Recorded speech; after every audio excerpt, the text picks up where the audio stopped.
સહજાનંદ સાંઈ મહારાજની જય. હરિપ્રસાદ સાંઈ મહારાજની જય. આત્મીય સમાજની જય જય જય.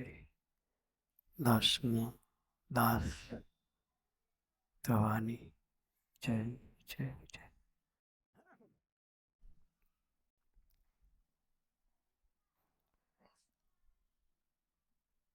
અક્ષર યાત્રા શિબિરમાં 3 દિવસથી આનંદ કરી રહ્યા છે. પૂર્ણાહુતિ સભા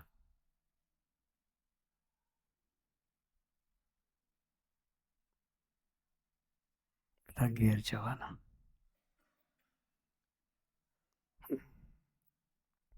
ઉતાવળ નહીં ને ઘેર જવાની? હે ખરેખર?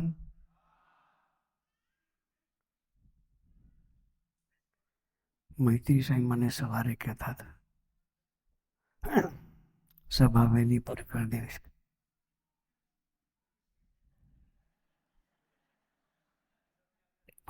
બધાને ઘર યાદ આવે છે કે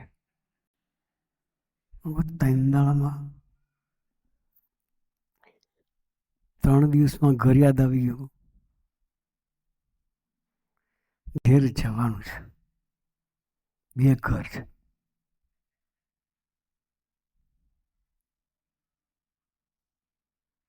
કેટલા ઘર છે? 2 ઘર. એક આ લોકમાં આપણે આવ્યા છીએ એ લોકનું ઘર છે. જે ઘર સ્વામી વાત કરીને 4 જાતના પ્રલયની વાત કરી. ખગોળ ભૂગોળનું વર્તન કરે.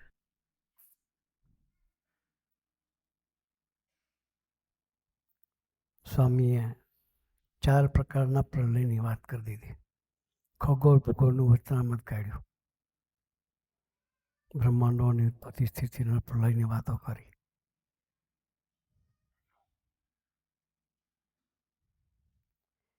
સમજવા જેવું છે. બી કાઢી નાખવા જેવું નથી. હો, 2 યાત્રા છે. 2 ઘર છે એવી 2 યાત્રા છે. સ્વામી વાત કરી યમપુરની યાત્રા, 84 લાખ જાતની યોનિની યાત્રા. કેટલી યોની? 84 લાખ જાતની યોની છે. એ બધી યાત્રા આપણે કરી ચૂક્યા છીએ. હવે કંઈ એમાં અનુભવ કરવા જેવો બાકી નથી. એ કોઈ યાત્રાનો અનુભવ કરવા જેવો બાકી નથી. કારણ કે વચનામૃતમાં ભગવાન સ્વામિનારાયણ લખ્યું છે કે સમુદ્રમાં જેટલું પાણી છે, શેમાં મપાય કેટલું પાણી છે? સમુદ્ર કેટલા છે? પેસિફિક સમુદ્ર સૌથી મોટા, બરાબર. સેકન્ડ એટલાન્ટિક ઓશન, બીજા નામ તો આપણને આવડતા નહીં. ઇન્ડિયન ઓશન, એ બધા મોટા ઓશન છે. પછી નાના નાના દરિયાઓ તો જુદા. એનું પાણી માપી શકાતું નથી. વચનામૃતમાં લખ્યું સમુદ્રમાં જેટલું પાણી છે એટલું માતાનું દૂધ થાવ્યા છીએ. પાણી પીધું જેવું નથી લખ્યું. એટલું પાણી પીધું જેવું નથી લખ્યું. એટલું માતાનું દૂધ થાવ્યા છીએ. એક જન્મમાં તમે કેટલું દૂધ થાવો? ભેંસનું, ગાયનું દૂધ પીવાની વાત નથી. માતાનું દૂધ થવાની વાત છે. એક જન્મ હોય આપણો, ધારો કે જન્મ્યા 100 વર્ષ આપણે ધરતી પર રહ્યા, 2 વર્ષથી વધારે એની માં ધવડાવે નહીં. હે કેટલું ધવડાવે? 2 વર્ષ. ગાયનું વાછડું હોય તો એને 6 મહિના કે 3 મહિના ધવડાવે, પછી ના ધવડાવે. પછી બંધ કરાવી દે. ગાય ભેંસનું વાછડું એને 3 મહિના 4 મહિનાથી કોઈ વધારે ન ધવડાવે. મોટું થાય પછી એને ઘાસ પર ચડાવી દે. તો એ ટાઈમમાં કેટલું દૂધ આપણે ધાવીએ. રોજનું ચાલો 1 લીટર તો ગણો, વધારે તો ના દેવાય. રોજનું લીટર ગણીએ તો 2 વર્ષના કેટલા થયા? 365 દુ 720-30 એટલા લીટર દૂધ થાય એક જન્મમાં. 3 બેરલ કેટલા? 200 લીટરના 3 બેરલ દૂધ 2 જન્મમાં 2 વર્ષમાં તમે પી શકો. તો સમુદ્રમાં જેટલું પાણી છે એટલું માતાનું દૂધ થાય કેટલા જન્મ થાય છે? શાસ્ત્રમાં લખેલી વાત છે, અમારા ઘરની વાત નથી. ભગવાન પ્રમાણે પોતે લખેલી વાત છે. તો આપણે કેટલા જન્મ લીધા છે? એ 84ની યાત્રા છે. કઈ યાત્રા છે? એ 84ની યાત્રામાંથી અક્ષર યાત્રા સુધીની યાત્રા આપણે કરવાની છે.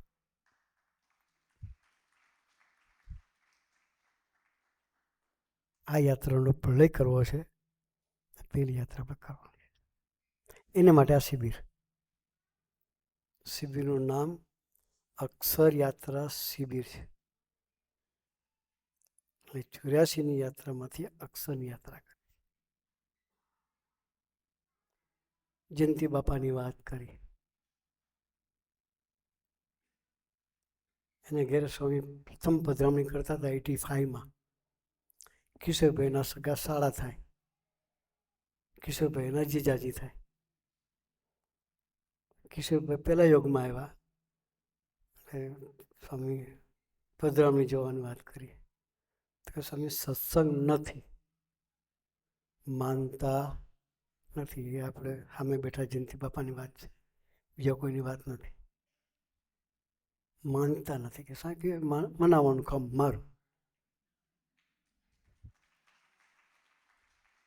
તમે એકવાર મારી પાસે લાવો બસ.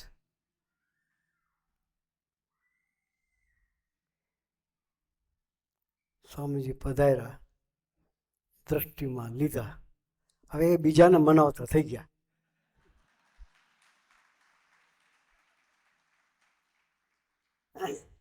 બીજાને મનાવતા થઈ ગયા. આ નામ છે અક્ષર યાત્રા. આ યાત્રા નામ છે અક્ષર યાત્રા. સાધન શું કર્યું? જયંતિ બાપાએ સાધન શું કર્યું? ભગવાનને મેળવવા માટે ઋષિ મુનિઓ રાફડો થઈ જતા હતા. શું થતા હતા? હજારો વર્ષ સુધી તપસ્યા કરે, ભગવાનનું ધ્યાન કરે, ભગવાનનું ભજન કરે, પણ ભગવાન મળતા નહોતા. જયંતિ બાપા તમે કઈ સાધના કરી હતી? હે? 0 કે બાપા ઈશારો પરિણામ. કોઈ સાધના મેં કરી નથી. હડપટ યુગમાં આવી ગયા નહીં બાપા. ભગવાનને હડપટમાં લીધા. શેમાં લીધા? આ છે ને સત્સંગ, હડપટ યુગનો સત્સંગ છે.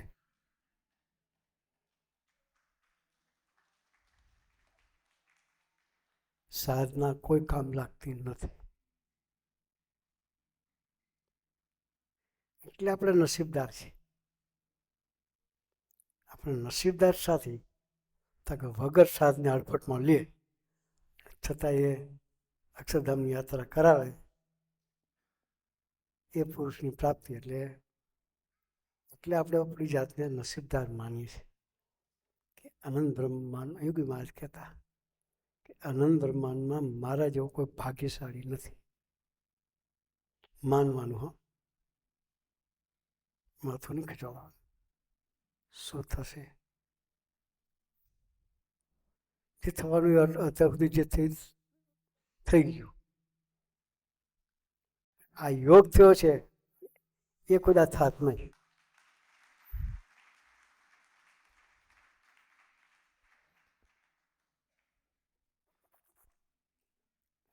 સ્વામીજીએ કરુણાઈ કરીને આપણને યોગમાં લીધા છે. હવે કરવાનું શું?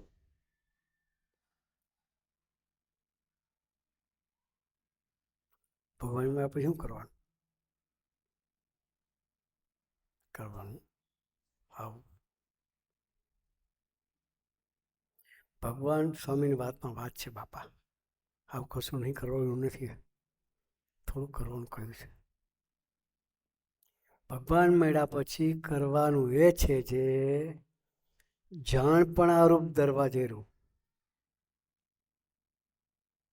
સંગ ઓળખવો અને હઠમાં નિશાન ન રાખવું, આટલું જ કરવાનું.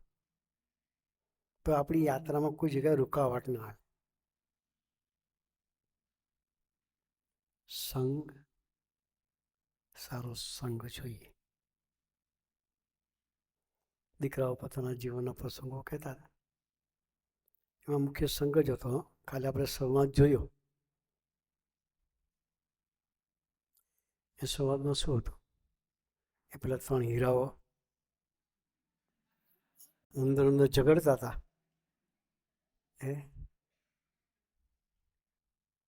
એને સારો સંગ નહોતો,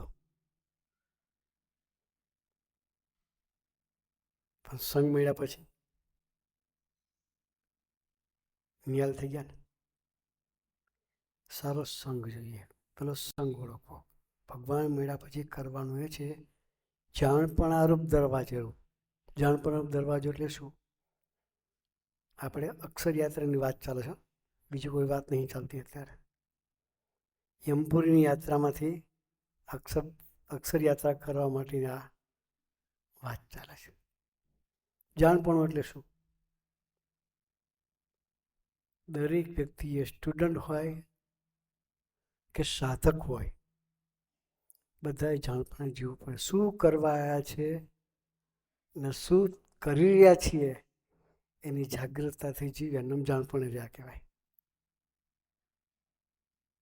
આપણે શું કરવા આવ્યા છીએ ને શું કરી રહ્યા છીએ એની જાગૃતતા નિરંતર રહે, એમ જાણપણ જીવા કહેવાય. દરવાજા 4 બાજુ છે, પણ જાણપણ દરવાજા નથી. એ દરવાજાની વાત નથી કરી, નિરંતર જાગૃત રહેવાની વાત છે. તો આપણે શું કરવાયા છે? છેલ્લો જન્મ કરવાયા છે. શું કરવાયા છે? છેલ્લો જન્મ કરવા આવ્યા છે. ફરી આ લોકમાં આવવા જેવું નથી. બધું જોઈ લીધું ને બધું ભોગવી લીધું છે. કરોડો જન્મોથી રખડીએ છીએ, પણ પૂર્ણાવતી થઈ, ચક્રાવાની પૂર્ણાવતી થઈ નથી. એની પૂર્ણાવતી કરવી, છેલ્લો જન્મ કરવો છે. તો છેલ્લો જન્મ કરવામાં આડું શું આવે?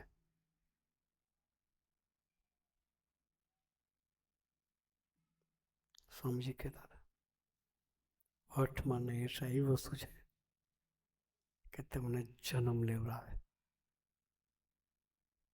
શું લેવડાવે? જન્મ લેવડાવે. એની પૂર્ણાવતી કરવી છે. થાય કેવી રીતે? રાજી કરવા છે. ભાવના શું છે? બસ એક. કયું ધ્યેય છે આપણું? બસ એક. આપણું ધ્યેય છે. તો રાજી કરે તો શું કરવાનું? એમાં પણ સ્વામીની વાત છે બાપા. આપણે સ્વામીની વાતોની બહાર નહીં જઈએ. એમાં ગુણાત્મક સ્વામી વાતમાં જેને ભગવાનને રાજી કરવા, આપણે બધા રાજી કરવા બેઠા છીએ. જેને ભગવાનને રાજી કરવા હોય એને ભગવાનની આજ્ઞા લોપવી નહીં. બીજું કયું? આપણને જે ભગવાનનું સ્વરૂપ મળ્યું છે એ વિના બીજે સુખ ઈચ્છવું નહીં. અને ત્રીજું કયું? ભગવાનના ખરેખર સાધુ હોય એનો સંગ રાખવો. ભગવાનને રાજી કરવા માટે 3 વસ્તુ બતાવી. છેલ્લો ઉપાય ગોદ. ભગવાનના સંતની ગોદ હોય તો પેલી 2 વસ્તુ સાકાર થઈ જાય. આપણે રાજી કરવા છે, આપણું ધ્યેય છે બસ એક તું રાજી. આપણું ધ્યેય છે અક્ષય યાત્રા કરવાનું. જગતની યાત્રા બહુ કરી, કોઈ ફાયદો થયો નથી. આપણે આ 3 વસ્તુનું ધ્યાન રાખવું. મારે રાજી કરવા છે, ભગવાનની આજ્ઞા લો પહેલા. આપણે માટે આજ્ઞા એટલે શિક્ષાપત્રી. શિક્ષાપત્રી પ્રમાણેનું જીવન જોઈએ.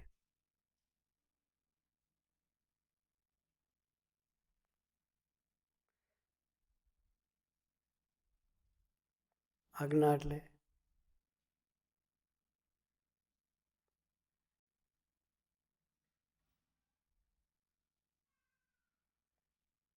માથે પડીને જીવવું.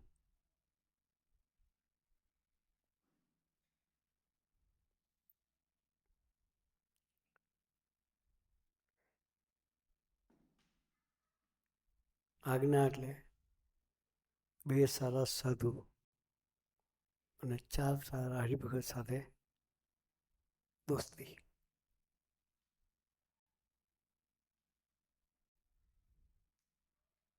ગુણાતાનસિંહની વાતમાં છે કે ખોટી કલ્પે આ વાત હાથમાં આવી છે.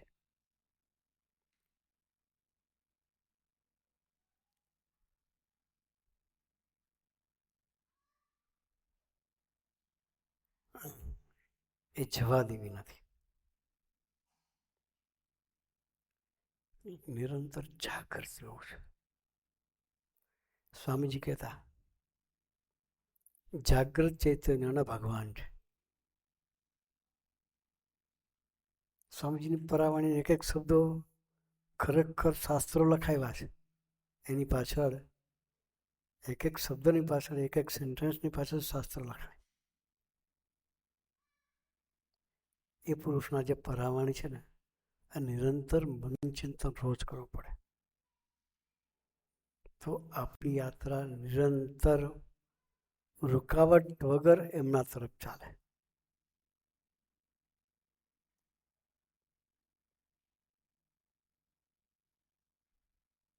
સ્વામીજીના રાજી કરવા છે. સ્વામીજીનું ધ્યેય હતું યોગી મહારાજ તરફ નજર.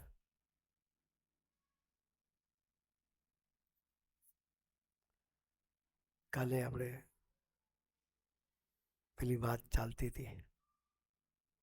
ભક્તિ સ્વામીએ એક પ્રશ્ન હતો, એનો જવાબ ભક્તિ સ્વામી આપ્યો હતો કે વાંક ન હોય અને આપણી પર આક્ષેપ નાખવામાં આવે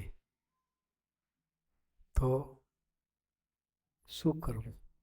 વગર વાકે આપણી ઉપર કોઈ ચડાઈ કરે, બીજા કોઈ કરે તો વાંધો ના આવે, પણ જેને પ્રાણાધર્મય ના હોય એ જ ચડાઈ કરે તો, જેને પ્રાણાધર્મ એ જ ચડાઈ કરે તો. સ્વામીજી પોતે પોતાના જીવનનું પ્રસંગનું દર્શન કરાવે છે. ગોંડલમાં સ્વામીજી બાપા સાથે યોગ તરીકે તમારા જેવા કપડામાં હતા. સ્વામીજી દીક્ષા નહોતી લીધી, સાધુ નહોતા થયા. કંઈક પ્રસંગ બની ગયો, કોઈ બીજા 12 ગામના કોઈ દીકરાઓ આવ્યા હશે, સેવામાં તો વારાફરતી બધા આવ્યા કરતા હોય. એક ગ્રુપ આગળથી આવ્યું હતું. એ દીકરાઓએ કંઈક બહેનોની છેડતી કરી હશે. એ દીકરાઓ તો જતા રહેલા, પણ વાતાવરણ આખું તંગ થઈ ગયેલું. અને સ્વામીજી અને જે દીકરાઓ જે આણંદ ચરોતરના જે સેવા માટે ગયેલા, આખો આક્ષેપ આવ્યો આ છોકરા ઉપર. કંઈ ખબર જ નહીં કોઈને. અને એ વખતના જે વડીલો હતા એ બધા વારાફરતી બાપા પાસે આવે કે બાપા બહુ ખોટું દેખાય છે કે આપણું.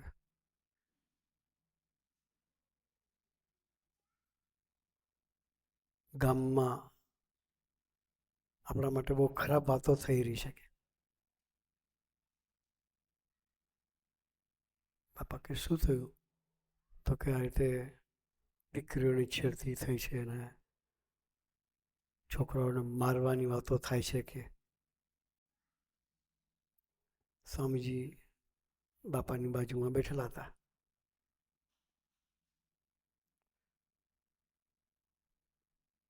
બીજું કોઈ હતું નહીં. બાપા કે ગુરુ, અમે ક્યારેય શાસ્ત્રી માને હોશિયાર નથી કર્યા કે. બીજું કોઈ હોય સાંભળનાર તો બરાબર. સ્વામીજી એકલા જ બેઠેલા. સ્વામી કે મને દર્દ થાય. ચાલો થયું શું? બાપા દર્દથી બોલે પાછા કે અમે ક્યારેય શાસ્ત્રી માને હોશિયાર નથી કર્યા. શાસ્ત્રી માનું કેટલું બધું ખરાબ દેખાય છે કે બાપાને ટપાલ લખવામાં મૂડ નહીં.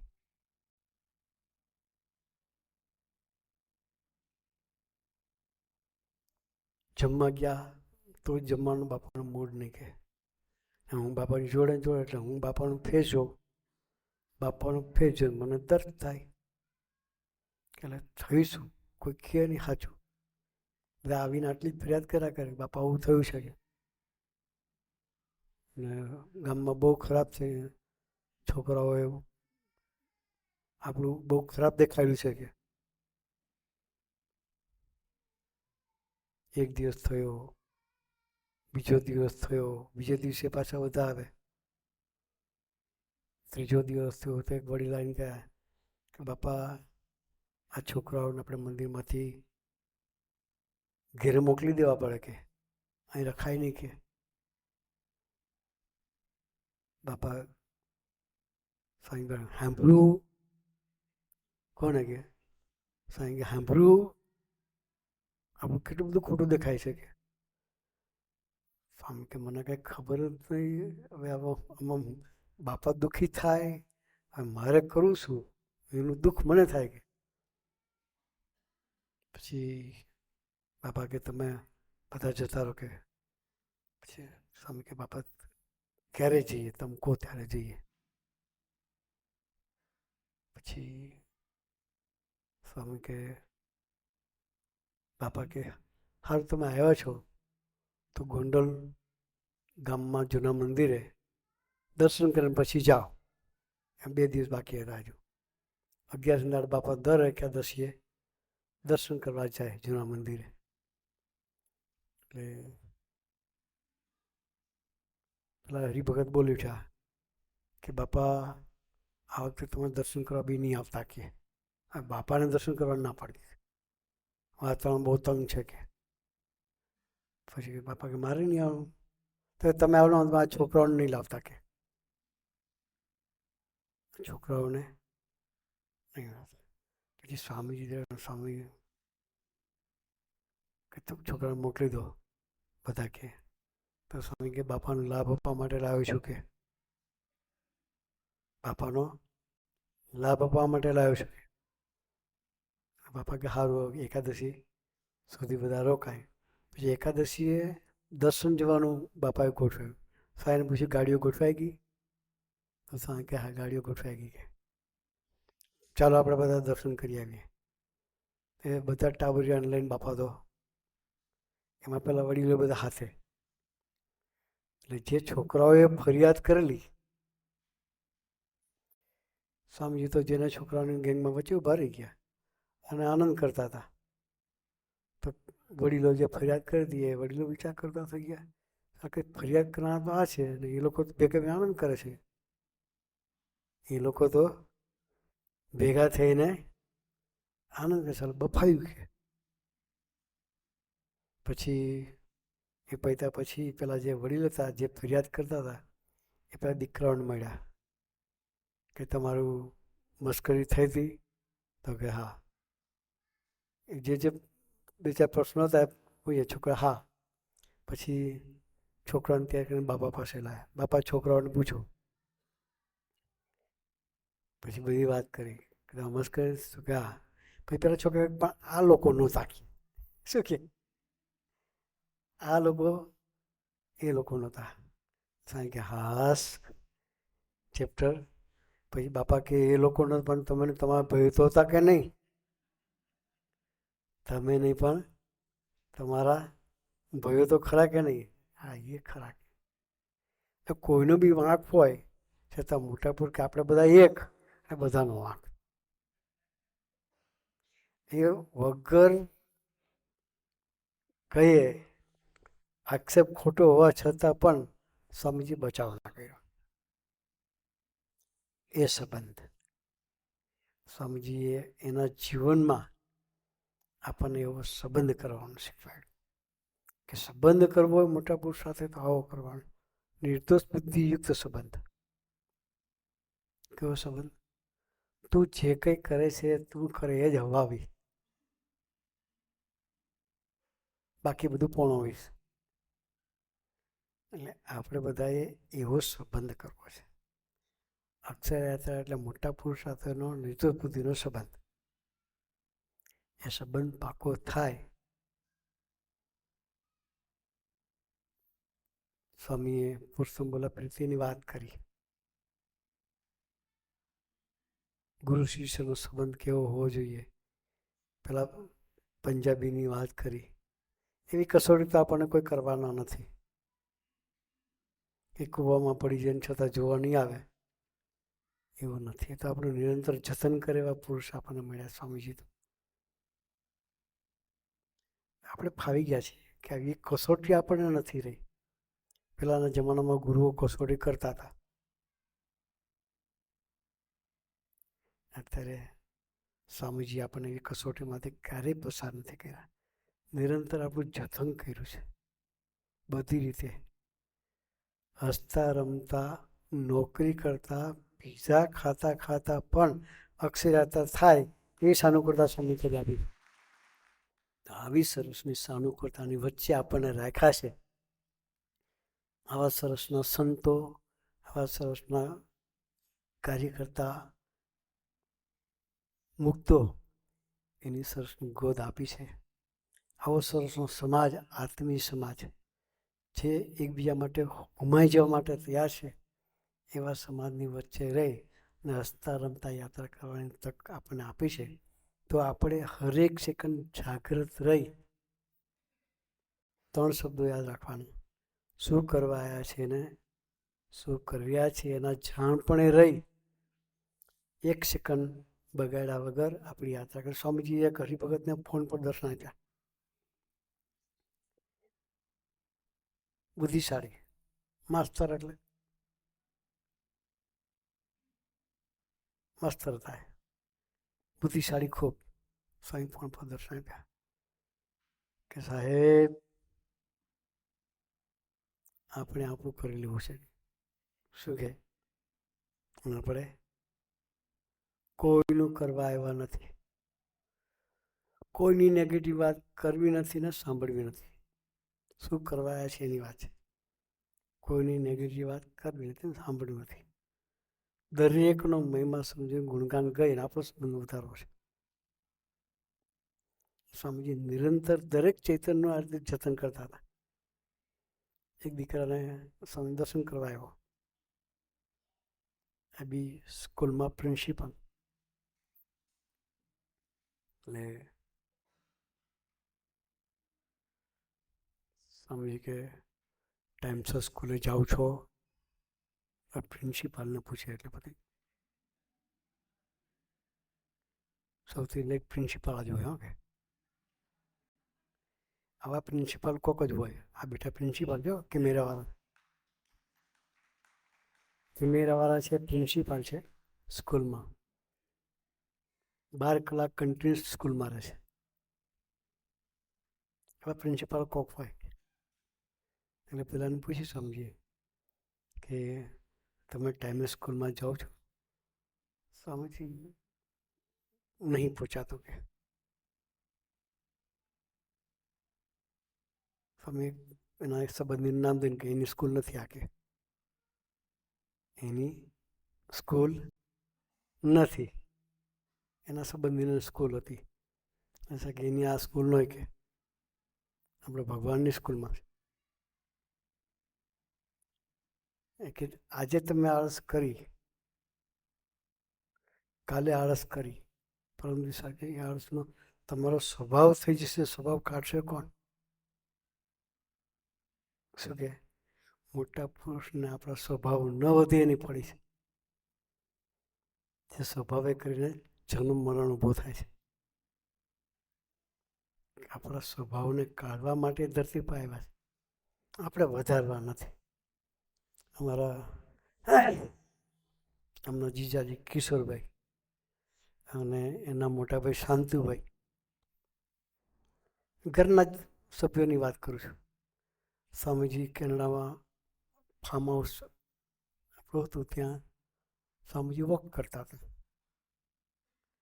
અને આપણું તબેલાવાળું એમાં સ્વામીજી વોક કરતા હતા.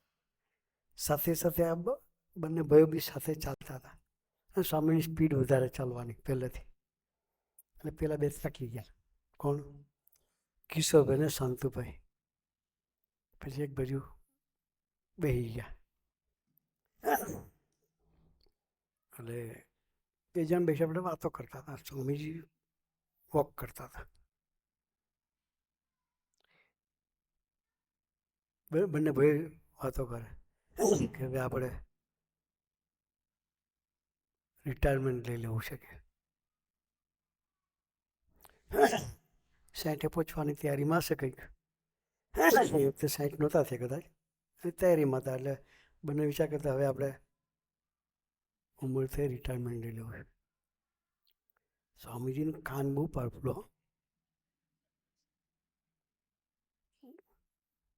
પછી વોક કરતા કરતા નજીક ગયા. પછી શાંતુ, કિશોર, શું ચર્ચા ચાલે છે કે શું કે? બંને પાછા દિલદાર છોકરા. આપણને સમજી કે બે આવી વાતો કરતા હતા કે હવે રિટાયર થઈ જવું છે કે. સ્વામીજી કરતા 20-22 વર્ષ નાના. હેલા સ્વામીજી કે તમારા લોકોના દેહભાવ કાઢવા માટે તો લોહીનું પાણી કરીશ કે. શું કહે છે? એક સંબંધ છે બાપ દીકરાનો. સ્વામીજી કે તમારા દેહભાવ કાઢવા માટે મેં લોહીનું પાણી કર્યું. હવે રિટાયરમેન્ટ લઈને દેહભાવનું પોષણ કરશો કે? આવું જતન કોણ કરે? આવું જતન કોણ કરે કે જે આપણી યાત્રા અટકાવે છે? તમારો દેહભાવનું દેહાભિમાન એમાંથી બહાર કાઢવાની યાત્રા એટલે અક્ષર યાત્રા છે. અને આ પુરુષોએ કરુણા કરીને આપણને ગ્રહણ કર્યા છે અને આપણી યાત્રા નિરંતર એમના તરફ ચલાવવા માટે પ્રયત્ન કર્યા છે. તો આપણે સરસનો આવો યોગ અવસર આવ્યો છે કે હસતા રમતા આપણી યાત્રા અક્ષર યાત્રા થાય. તો આવા સરસના સુવર્ણ યુગમાં સ્વામીજી આપણે મૂક્યા છે. તો નિરંતર પોતા તરફ નજર રાખી શું કરવા આવ્યા છે અને શું થઈ રહ્યું છે એના જાણપણું રાખી અને નિરંતર આપણે જીવીએ અને આપણી યાત્રા અક્ષરયાત્રા ખરેખર અક્ષરયાત્રા બને એ માટે ગુરુએ આપણને સૌને ખૂબ ખૂબ ખૂબ બળબુદ્ધિની શક્તિ આપે. એ જ પ્રાર્થના. સહજાનંદ.